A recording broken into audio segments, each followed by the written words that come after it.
Welcome to Rooted and Unwavering, a podcast and radio show which features leaders from all walks of life in conversations about courageous connectedness. How do we stay connected to our best selves, especially when we are challenged? What becomes possible when we truly stay committed to our own and others' greatness, also when we don't feel it? Join host Hilke Faber, transformational coach, facilitator, and award-winning author of Taming Your Crocodiles, and his guests as they explore leadership greatness in today's episode of Rooted and Unwavering.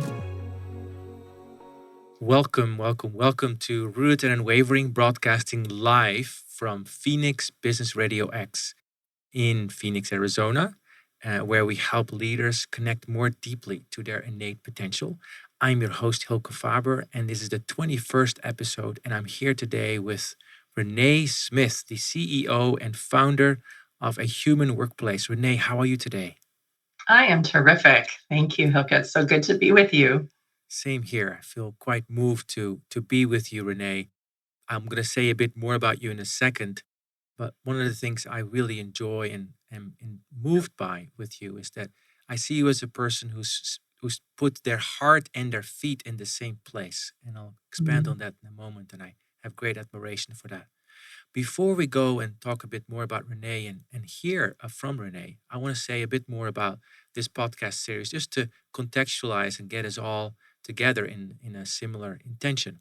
So we're Rooted and Wavering to help us connect more deeply to what is true and to be aware that as human beings, we get pulled into different directions all the time, and that we have a choice in that, and that there's such beauty and such strength that comes online as leaders, as teams, as organizations, when we get closer and closer and closer to what is true and be rooted from that place, which is for everyone maybe slightly different, maybe also somewhat similar.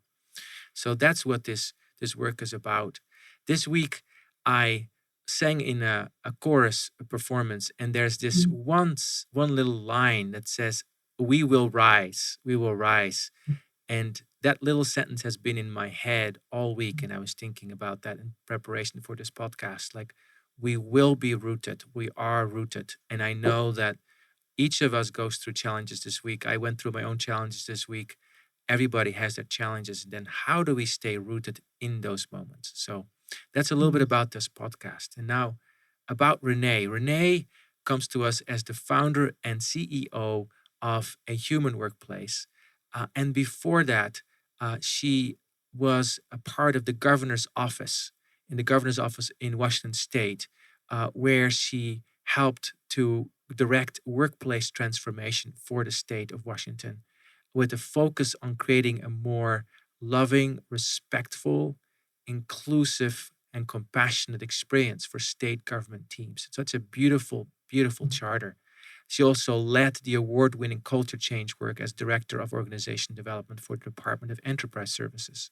Now, she didn't just start this organization. She's done a lot of primary research on analyzing stories of hundreds of people and learn from their experience of love and fear in the workplace. I love the audacity of calling that out in the workplace.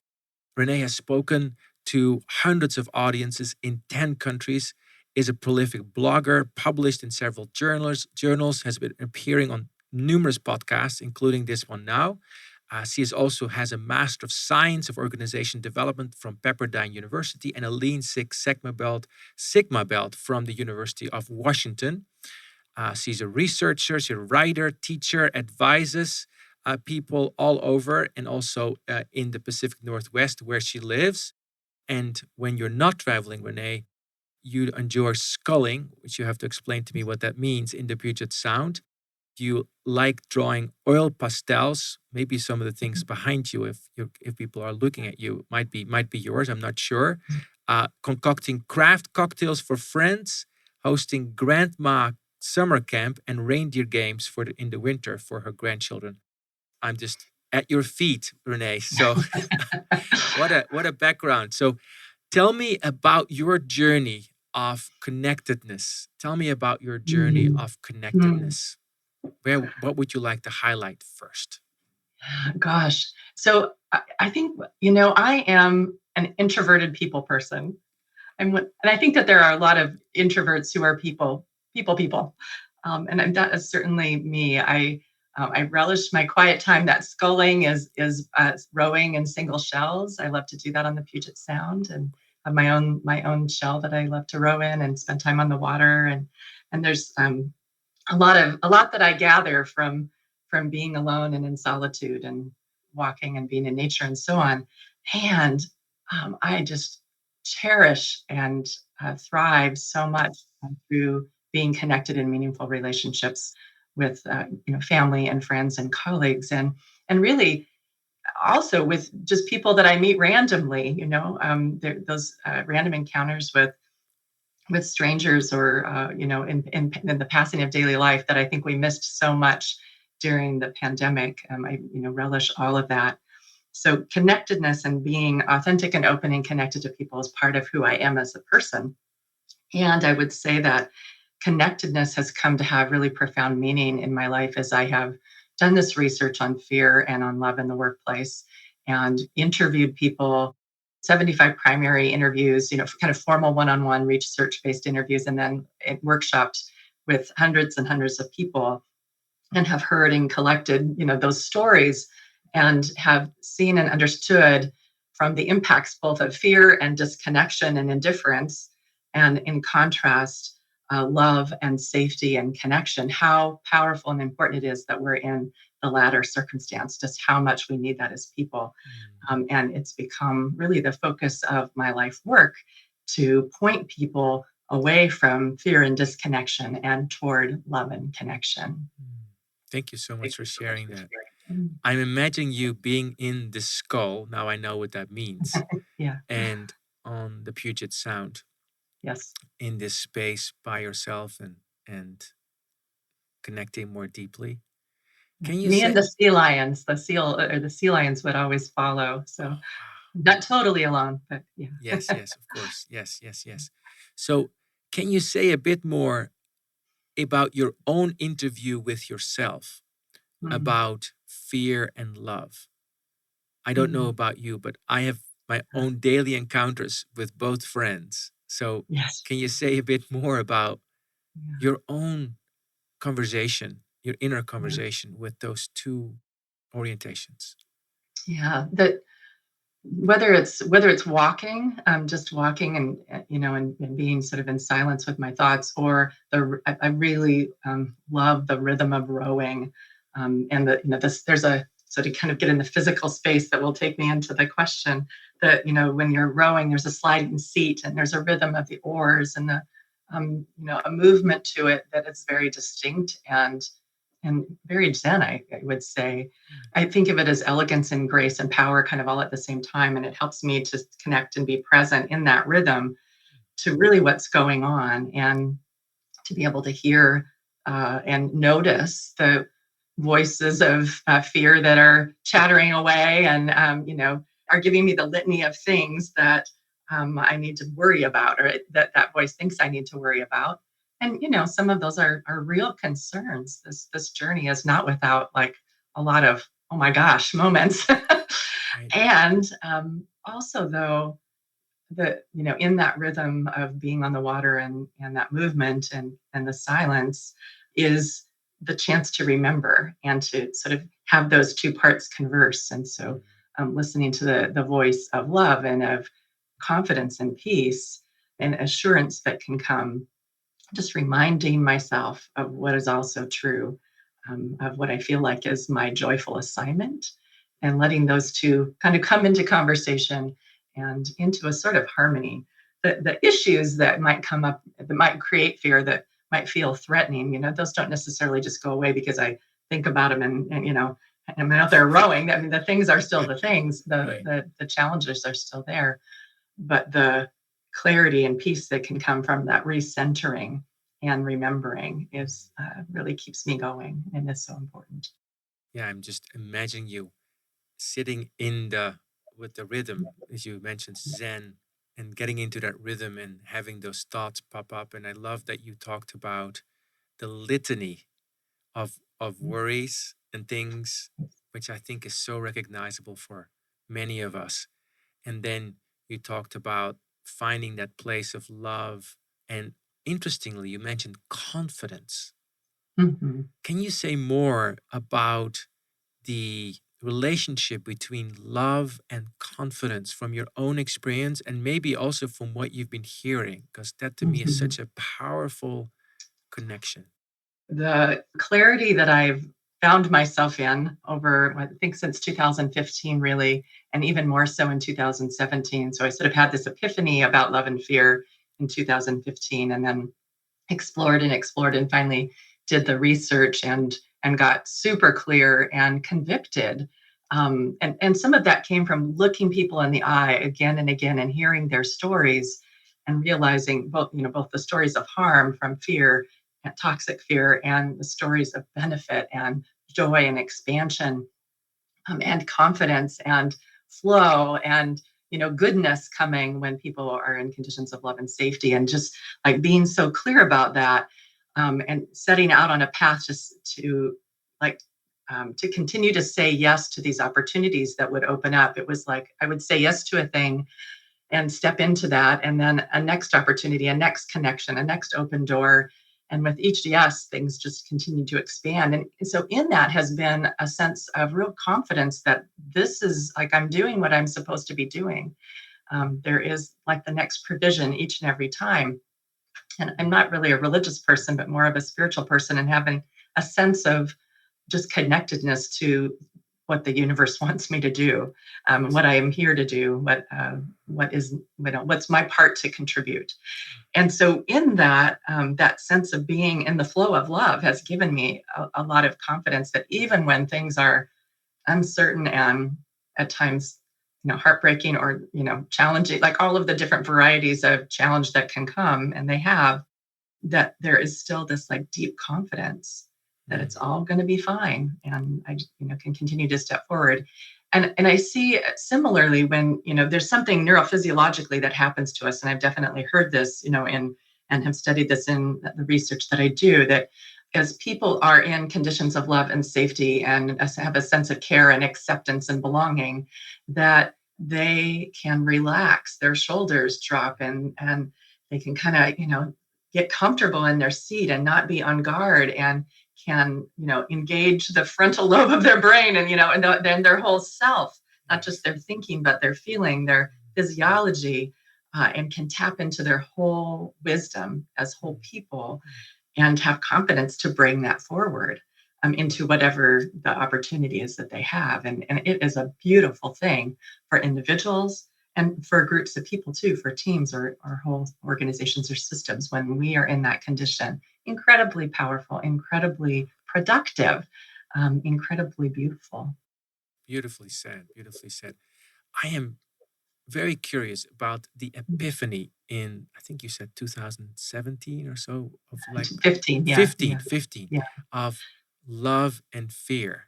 So sure. this discernment that presented itself and then in some way became related to what I heard you say was your joyful assignment.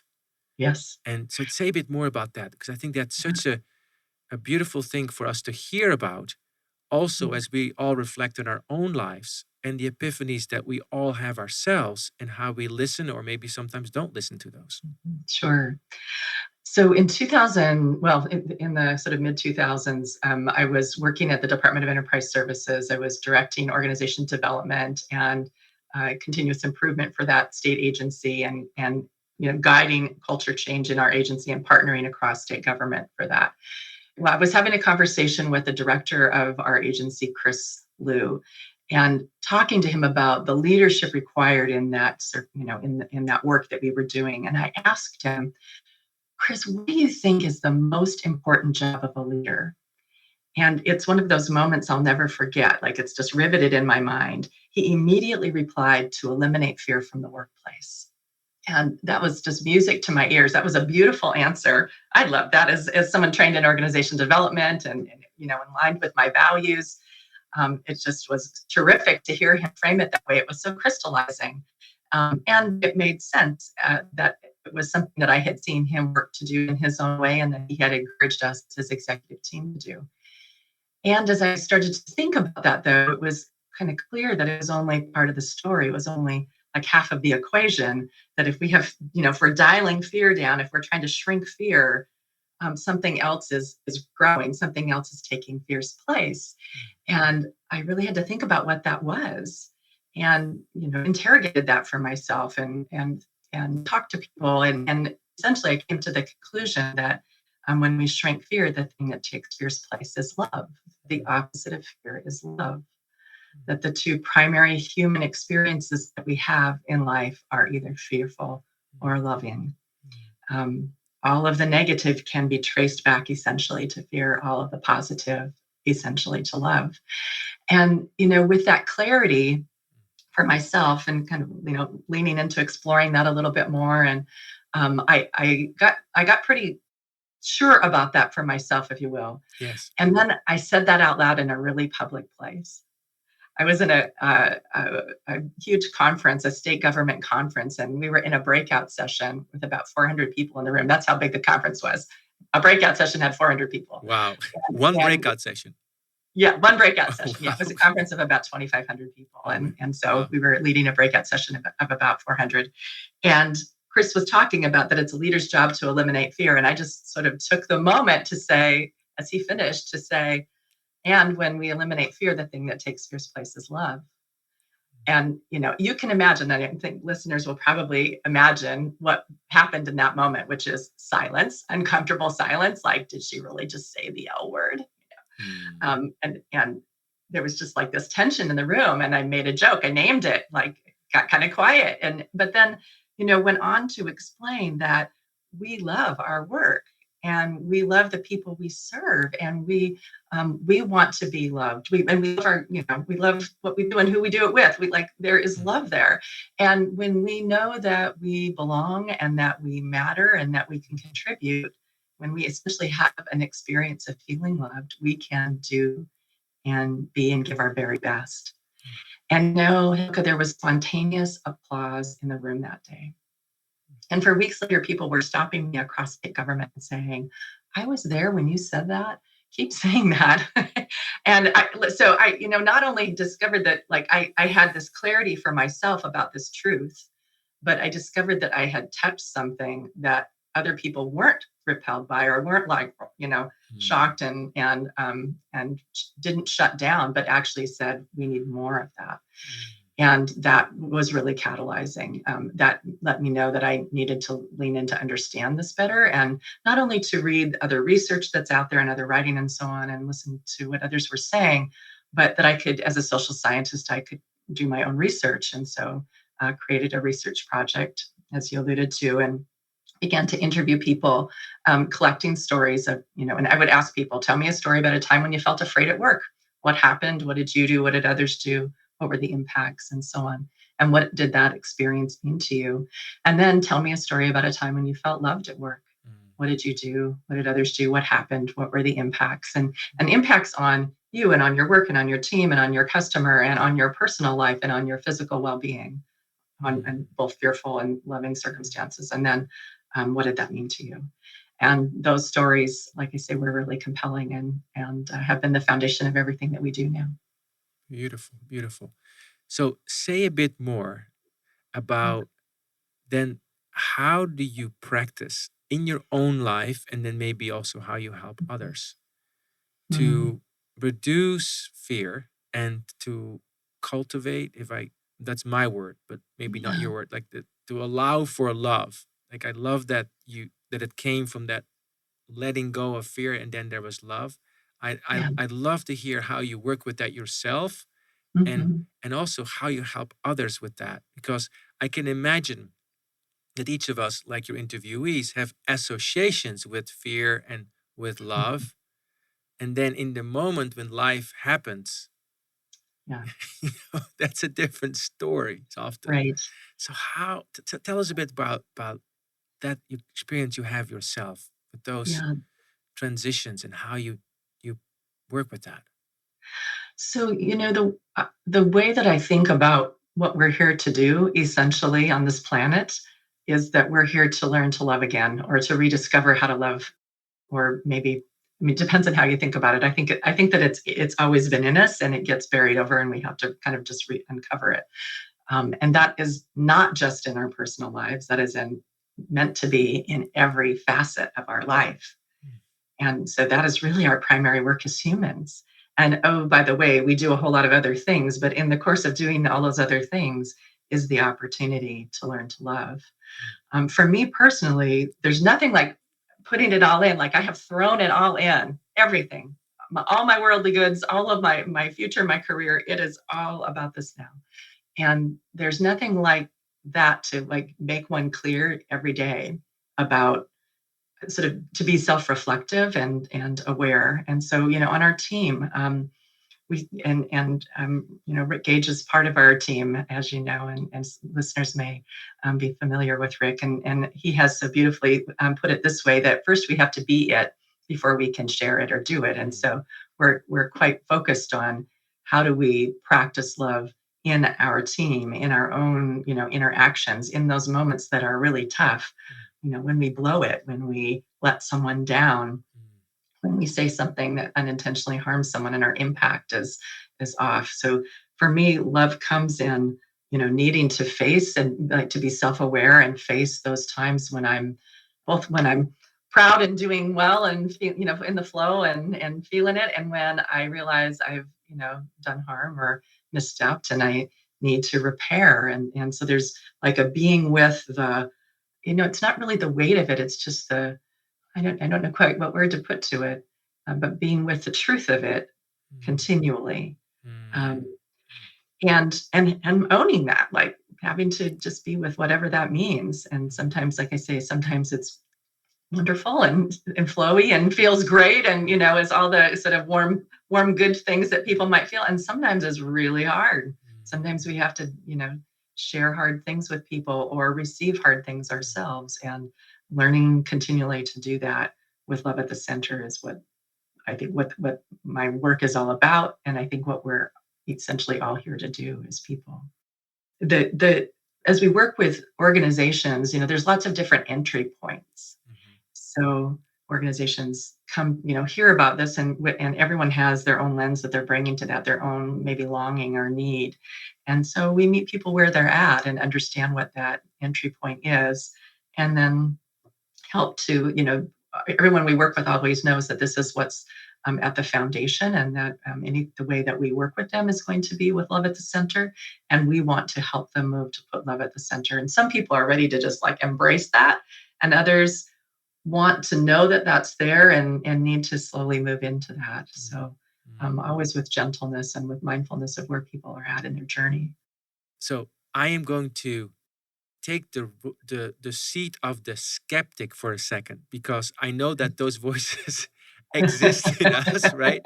And Sure. and we sometimes meet them maybe also when we work with people or work with colleagues. I can imagine a voice that says, yeah, love, but what's that? What is that? Because isn't love that sort of gooey emotion, and when I just realized that I failed, quote unquote, or I did something that wasn't, I hurt somebody, or I just messed something up. What's the place of love in those situations? And what does that even mean?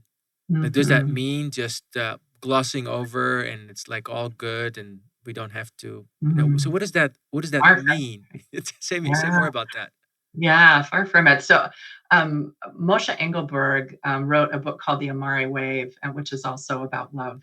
And I love his definition of love. He defines love as the energy that uplifts and connects. And so in those moments when we, that you've just described, and all that whole variety of human experience is the need to uplift and connect. And sometimes, that uplifting is from a place of, someone being downcast or demoralized, and, they need that kind of uplift. Sometimes the uplift is from someone who has, wandered off or is not contributing their part, for example, and needs to be brought back and uplifted to a higher standard for themselves. Sometimes that uplift is the need for more courage. Sometimes that uplift is a challenge. So that the uplift that can take many different forms, but it's the connection that connected care for each other that allows us to be and bring that uplift, all the varieties of the uplift that we need for each other in those moments. Yeah, I'll pause there. I love that definition, that love is about uplifting, really that connected care for each other. That's really powerful. I might add, if I could, that the other thing that I think about is, so when I ask people to tell me a story about a time when they felt loved at work, some people would answer and use the word love and tell a story. And other people would say, I never thought about this as love before, but now that you mentioned it, and they would tell me a story. And those would take the variety of examples of respect, of trust, of kindness or compassion, of appreciation and gratitude, of equity and justice sometimes, or of courage, that kind of thing, of challenge, as I said. So there was this whole, variety of ways that people had experiences. And when I would name love, they would say, oh, it was this, or it was this, or it was this. And basically they provided the operating definition of love at work. And so it takes a lot of different forms. I think that one of the important things, especially in terms of leadership, that I've come to appreciate is just that, we can't, that the higher up you go in an organization, the greater your capacity for love has to be. So it can't be just loving the one person, and sort of that idea of, oh, this person, I'll just let this happen. That permissiveness or lenience is not love. It's likely not love for that individual, but it's also not love for the whole. And we really have to, as we are, in leadership, have to love the whole, the breadth and width and depth of love for our whole organization and the entire system, really, that we're responsible for. And so that means, hard questions, hard conversations sometimes, but done with compassion, done with dignity and respect. And those are all, ways that we lead with love.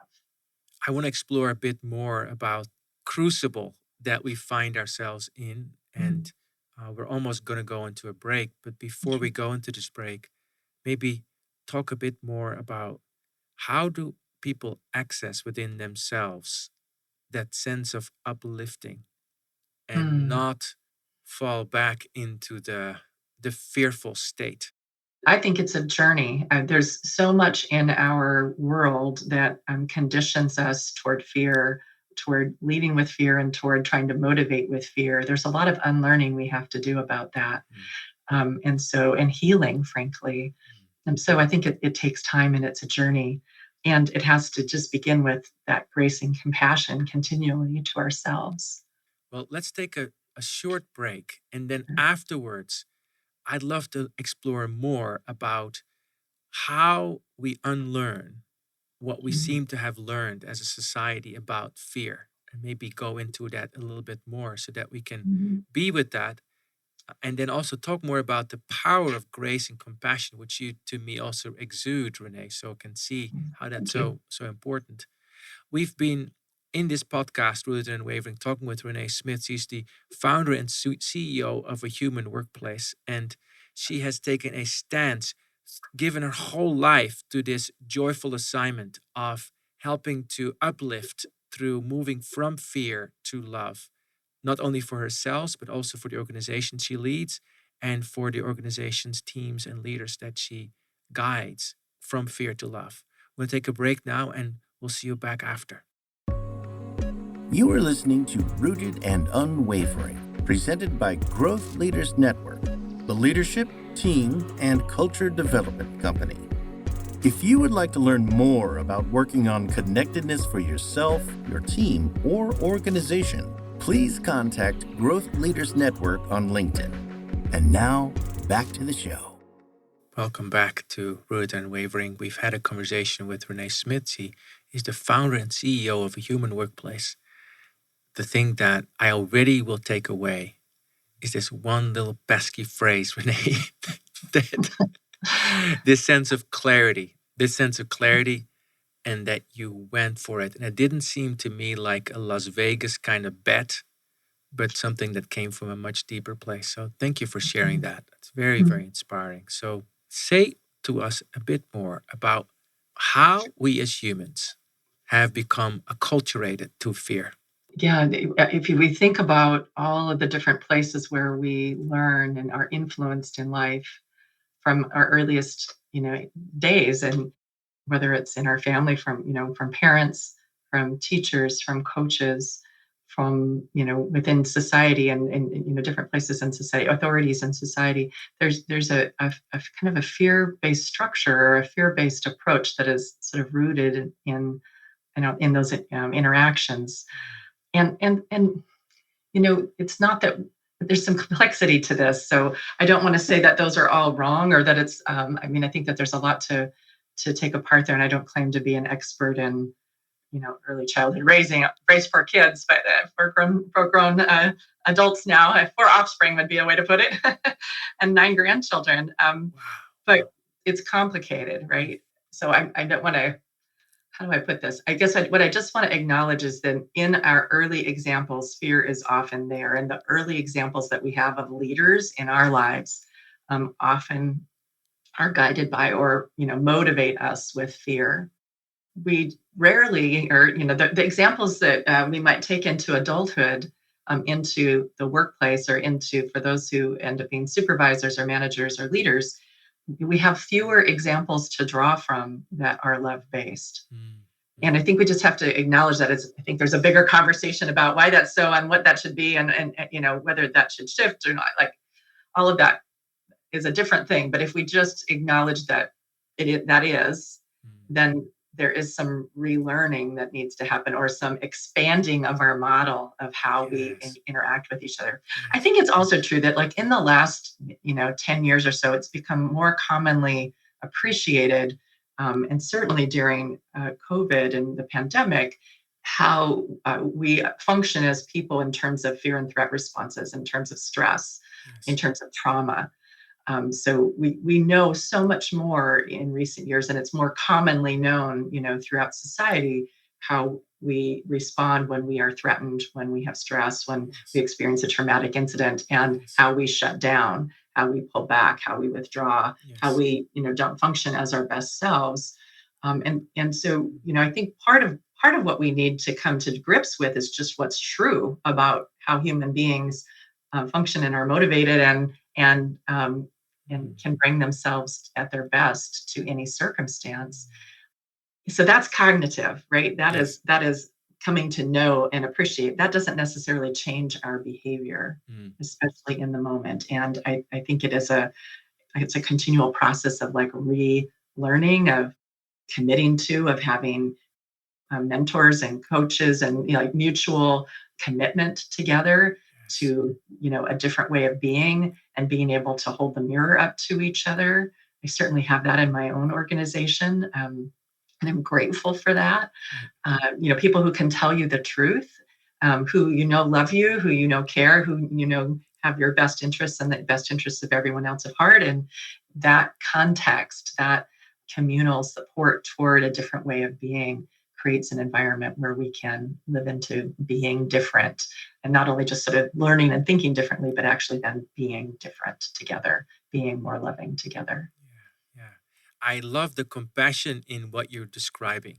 Like, we don't even need to understand, or maybe we don't understand fully why things are this way, but let's acknowledge that they are this way, that we do not have many examples as supervisors, managers, or leaders of leading with love, and that we have more examples of leading from a place of contraction, fear, and all that.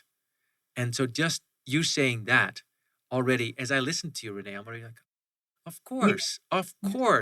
And then that, as you're saying, already starts to elicit this sense of grace, compassion, expansion, and more possibilities. So I love that you are bringing that to the fore in the way, and the humility that you bring to that. I'm just curious, because we talked about skull, we talked about 4 children and 9 grandchildren. Yeah, those are the yours, mine, and ours grandchildren, and we love them all. It's beautiful. It's beautiful. Yeah. So tell me a little bit about your own life journey as you've been traveling through all these different stages, right? And I don't want to call you an elder, but maybe I will call you an elder simply because of what you just said to me, like person in Sure. skull with 9 grandchildren. Okay, could be seen as an elder, like from that perspective. Can you share with us a little bit about the stages? Because I know our listeners are all stages of life, and it's not about the metric, you should be here, you should be there, but tell us a little bit more about your journey, because my sense is that this insight and your ability to speak in that moment in that 400-person breakout group didn't just happen. It was grounded in work and Yeah. life. So tell us about this. Yeah. You know, um, I was, as a young woman, as a high school student, straight A student and student body president and a whole bunch of other things, off to college, uh, confident, happy, and kind of lost my way after a year of college, or actually it was after a couple of years. Quit college, got married, and went off and followed my husband in his dreams to Alaska. Sort of gave up my dreams, started having a family, had a couple children, and I was a homeschooling, bread baking mom, and probably a type A mom. Did all the things, like whatever I'm doing it wholeheartedly. And, I sort of left a part of myself behind and my dreams behind and followed his dreams. But it was a good life. Like that was my choice. And I loved my kids and loved my family. And we had a good community. And, that's what I was doing. I lived in the Aleutian Islands in Dutch Harbor, Alaska for 4 years, and then lived in Homer, Alaska on the Kenai Peninsula for 4 years. And after the first year of living in Homer, my husband was flying his private plane, and was in a plane crash, crashed his plane in the hills kind of behind our home, sustained a traumatic brain injury, and was never the same. He lived, he was in a coma for 3 weeks, in the hospital for a couple months, and then eventually I got to bring him home with he and our 2 kids. And at that point, I felt like this is my, this is what I've said yes to. This is part of, for better or for worse. And this is my husband and my family. And I need to, live into this with the most love that I can and make the very best of this circumstance. And so we did, and continued on in that relationship for 8 years, and had 2 more children, and just tried to make life work. But eventually it became damaging. It became harmful and just wasn't sustainable anymore. And I felt released finally to step away. And at that point of stepping away, I hadn't completed college, and I just didn't know what I was going to do. But I'm so grateful that my parents said, we were going to help pay for college originally. We'll help you finish these 2 years. So I was so fortunate and privileged to have that support to finish those last 2 years of college, and so earned my undergrad. So I was a single working mom with 4 kids at home, and completing college through those years. And there's this saying that we have, and that I kind of adopted. There's this idea we can do hard things, and I had this saying that I can do anything for 2 years. And so there was 2 years to finish college, and then I decided I was going to go to grad school. And it was, 2 years to go through grad school. And then it took another 2 years to kind of find my way in to the work that I wanted to do. That's been a little bit of my path of love taking different forms. So there was what love looked like, in that crisis moment during the plane crash and the aftermath of that. Yes. And putting love at the center for my family and my husband. Yes. And then there was putting love at the center in the decision to leave the marriage and move forward and kind of reclaim my life and my voice and my place in the world. And that was really about putting love at the center for my children, for sure, but of my own life. Yes. And valuing my own life and loving myself. And so, all of that then, kind of learning to be in the world in this new way, and overcoming this sense of regret that had I missed out, had I missed it, I would, when I went to grad school, I was surrounded by, it was an executive style program. We're in residence once a quarter for 2 years. And I was surrounded by all of these accomplished people who'd been in industry and in government. And I had not. And so I had to kind of come to terms with that and eventually come to see that all the experiences that I've just described gave me a deeper, not a deeper, but a deep conviction and an ability to speak when the moment came in ways that I probably wouldn't have, or maybe wouldn't have been able to had I not been through those experiences. So it's all preparation, right? And so now, my work is all about helping people put love at the center of their work. Yes. And so I feel like all of that prepared me for this, for this experience and for what I'm doing now. Yes, yes. Such clarity with which you speak and with which you share that experience. I want to sort of play back the tape a little bit, roll back the tape a little bit, because it's like we're now sort of, my sense talking with you right now is standing a little bit like standing not on top of the mountain maybe, but up on the mountain and looking back into the valley and all the ups and downs. And it's like sort of there's a sense of like, oh, yeah, right. That makes sense. That was putting love at the center. Yeah, that makes sense. Right. Didn't see it necessarily at the time, right? Right. So tell us a little bit about how this orientation that is so deeply rooted in you of having love in the center. It's like crystal clear. It's like clearly Renée is being love at the center. It's very obvious, right? It's very obvious. So how did that get cultivated? What were some of the moments of, now that this is my language, awareness? You may have a completely different language, but what happened along the way that you're able to make these choices? Because I heard you say, for example, with the plane crash, that this is what I chose. Yeah. So say a bit more about how on earth, as a human being, do you do this? Gosh, that's a really good question. I don't know. I'll reflect a little. I mean, there's just snapshots that I remember. So a couple of things occur to me, and one is that I am a pretty positive person, and have I have positive energy, and I had a strong foundation in my early years to draw from, and I think that is not a small thing. For me, it means that I can live. I've lived through these experiences with some sense of sort of groundedness and confidence, and healthy, attachments to draw from, healthy relationships, and that's been significant. I'm grateful for that. It's kind of a strange thing. I think there's also a good, healthy amnesia of like my ability, and I think I'll call it an ability to sometimes just forget and like let go and keep going. That serves me well.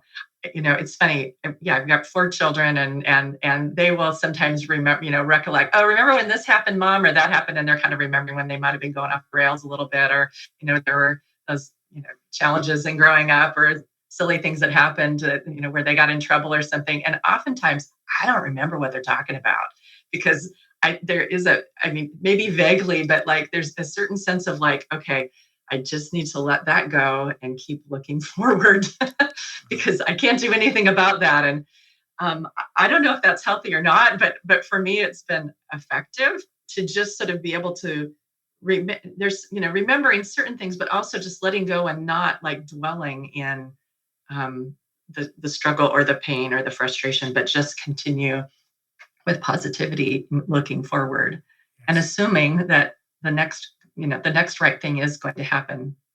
I think connected to my work about love, it's also true that I've had this sense and have seen again and again where like the next, I said this a little earlier, a little differently, that the next door opens or the next person shows up.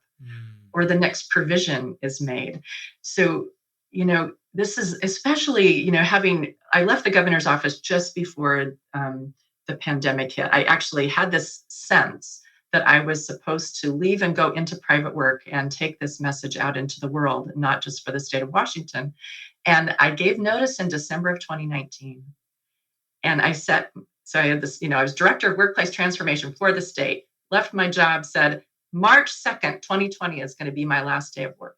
And by March 6th, it was clear I was not going to New Zealand or to Europe or to any of the places that were planned. And I was staying in my living room. And by March 16th, we were live with a program called Working Alone Together. And we're supporting the community, a global community, with gatherings, virtual gatherings to help process the pandemic. That sense of the next right thing is going to happen, that I couldn't plan for that. I didn't know there was going to be a pandemic. And it was, setting in motion to sell my house, and sold property, because now my income is gone, and the income I thought I was going to have was gone, but sold a piece of property that I, had bought a couple of years previously that I lived on for the next year and a half, and sold that in March of 2020. And so just like the next provision. And then I would also share, because like as leaders, it's not easy. I then ended up like gathering a team of people. We have 30 affiliates in the US and the UK now. And that team was gathering and growing. And we were like a team without a business model, because the business model I thought I was going to do was gone. It was shelved, at least. And I had to kind of figure out what next, but we had this team. And so I'm cultivating and nurturing this team and pouring resources into maintaining this organization and growing and learning and building our business, and got to the point where I expended all my funds. It was in December, what was it? December of 21. I had a little sticky on my computer that said, tap into get your 401k, like drain the 401k was the sticky. And that day, someone called and said, Renée, I believe in this work. We need to bring this into our organization. I want to do it in the first half of next year. Here's $25,000 toward that work. And that was the bridge. And into 2022, everything took off. Yes. But it was like, holding the space, holding on, because I'm, watching it all drain and, paying the bills and like holding on and closer to the edge. Right. But yet believing, like trusting that I'm supposed to be doing this. This is it. I've thrown it all in, and the provision has been there. Such courage. Kind of crazy boldness, maybe, I don't know, but here we are, and I am so grateful and so thankful that I get to do this.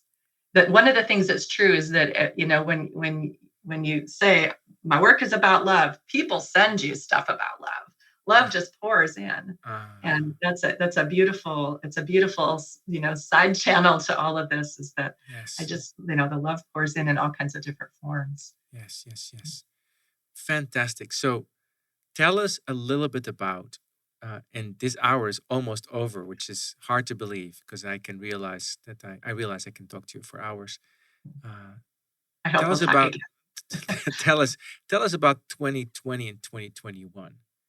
So, because you talked about making, like, the provisions will be made or will come, like, you know the next right thing, and you also felt the sense of, at least you talked about, and sense is felt of, like, this is mine to do.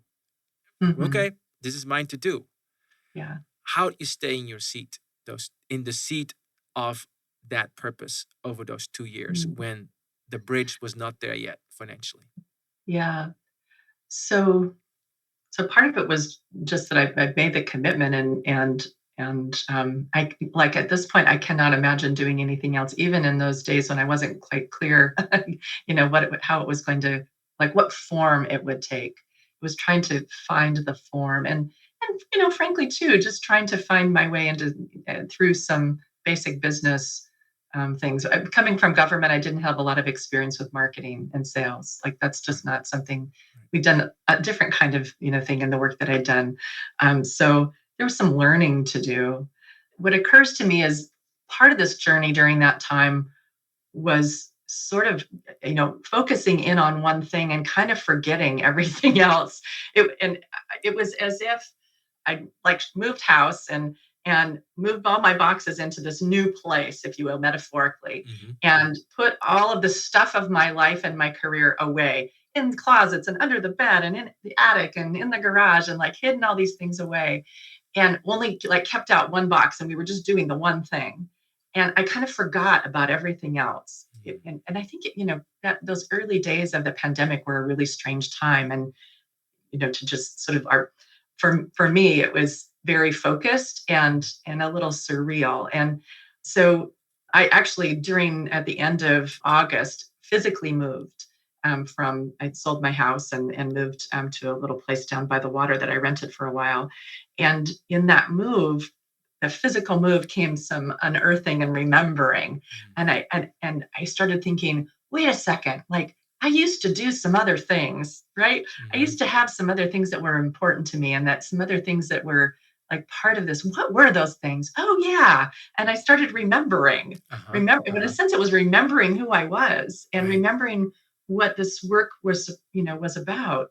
And I kind of metaphorically assembled all that stuff on a big table and then had to look at it for a while and had to figure out, how does this fit together now in conversation with others and on my team and in just being and exploring and listening to clients and what was needed. And frankly, as that fear subsided, that how am I going to pay my bills? How am I going to feed myself fear? It's real. And so had to like work to assuage that, and to trust and to be in that space of peace. And as I could be in that space of peace, could then see what those next possibilities were and reclaim my voice again. The reclaiming a voice is a theme throughout my life.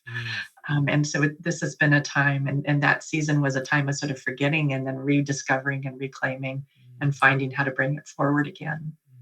Thank you for sharing. I'm imagining you being in this connectedness to peace and purpose and staying with, and then allowing for that singular focus to be for a while with the one box. Right. And then at some point there's this openness that happens. Like, you could say that's almost like a provision from the mind that says, oh, there's all this. And then allowing for it to come together. Yes. And staying with. And also, I really appreciate your honesty that fear of not being able to provide it was certainly there. Absolutely. It was just that you didn't let yourself be guided by it. Right. And you made a different choice, and that made all the difference, as the beautiful poem said somewhere. So as we're getting towards the end of this conversation, Renée, I'd like you to think about, what would you like to say to people or to a person that's finding themselves kind of in this in-between liminal space between fear and love? They may be consumed or pulled by this fear of not enough money, not enough approval, not enough job security, which is a big thing these days, or fear of something else, losing a relationship, whatever it might be. And then the glimmering of the confidence of love that you've so clearly articulated in this conversation. What would you like to say to them, those people in the liminal spaces? Well, their experience is real. I would want to acknowledge that those experiences that are washing over people or moving through people are real, and not to be dismissed, to hold on, to lean in, to find and invite that love to come in, to find its way in, because it's there for each of us. And the choices that get us there are as varied and different as our life circumstances. So there's no like magic wand or formula about that, except the invitation to open to it, to ask it to come, and to be looking for it. And I think to understand and appreciate the power that it can have, and that sometimes it shows up in really unexpected ways. I think back to when my husband was in the plane crash, and we had bought a home, and it had an unfinished mother-in-law's apartment in the basement that some folks, helped us to finish. And during that time, there were, a lot of people who, if you've suffered that kind of a trauma or that kind of crisis, what I've discovered is that the people that you think that will be there are not always the people who will be there for you. The sources of love that you would anticipate are not always the ones that are actually the sources of love. And that can be for a whole variety of reasons. If we're only looking for that from one channel, it might not be from that channel. And in this case, the source of love to help finish that apartment so that we could rent that and have a source of income, that was an unexpected source of love. And so those are there, and I think part of this is learning to invite and open to it. Thank you so much, Renée. We've been speaking to Renée Smith. She's the founder and CEO of A Human Workplace. Helps people to create lives, workplaces, teams that are more human, more loving. Many things I took away from this conversation. One thing that just happened, that you just said, which was, and just open to it. Just open to it and let go of the attachment of what you think it should look like or where the provision should come from. You never know, but you're just open to it. You're just open to it, which is such a radically different orientation than the fearful contraction, which is tunnel focused on what we think should happen. So thank you so much. Any closing thing you want to say at the last few seconds that we have today? Oftentimes people ask, is it really possible to get results and care for people? Right? If we think organizationally, is it really possible to do that? And I just always want to remind people that it's the wrong question. And the question we should be asking ourselves is, how on earth are we going to get results if we don't care for each other? How on earth are we going to get results if we don't care for each other?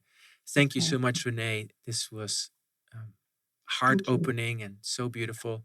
You've been listening to Rooted and Unwavering. We have these conversations every 2 weeks. You were with us today with Renée Smith. She's the CEO and founder of Human Workplace. In 2 weeks, we'll be here again with Robert Washington.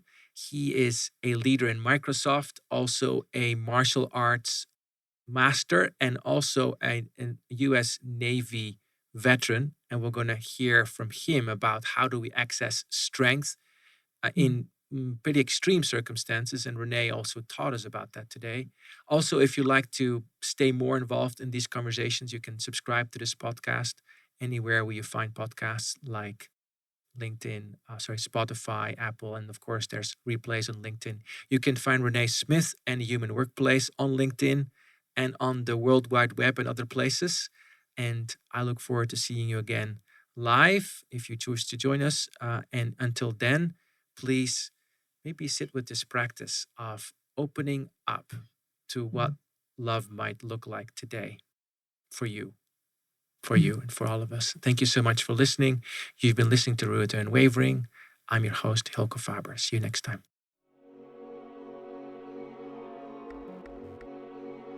Thank you for joining us in today's episode of Rooted and Unwavering, leadership conversations about courageous connectedness, presented by the leadership development company, Growth Leaders Network.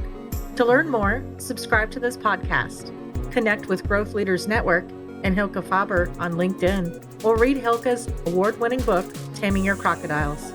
Now take a moment and appreciate something that is great about you. Celebrate the gift that you are and enjoy connecting more deeply to your best self today. See you next time on Rooted and Unwavering.